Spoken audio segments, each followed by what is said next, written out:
I've been reading this book called 10 Best Decisions a Woman Can Make by Pam Farrell.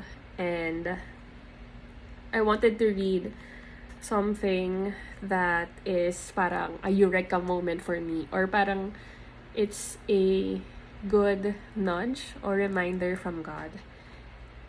She quoted Os Guinness here where he said, "First and foremost, we are called to someone. We are called to God. We are not called to motherhood, to a profession, to a country, to a ministry. We are first called to God Himself."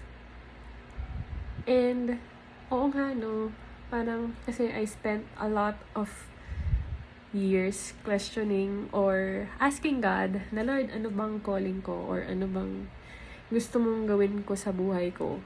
Ganyan. Una pala, kasi wala tayong calling kung walang caller. And sino ba yung tumatawag? Si God. So, sa Kanya tayo sa Kanya tayo to belong to Him, to be with Him, to enjoy His presence, to have a relationship with Him. Yun yung pinakauna nating calling. And that calling is also personal. He calls each of us by name. And again, yun yung pinakauna. Tapos as we come to Him, as we draw near to Him, as we build and grow in our relationship with Him, saka niya i-reveal kung saan niya tayo gusto na field, na profession, na ministry, na place, and even the people we're called to have fellowship and relationship with.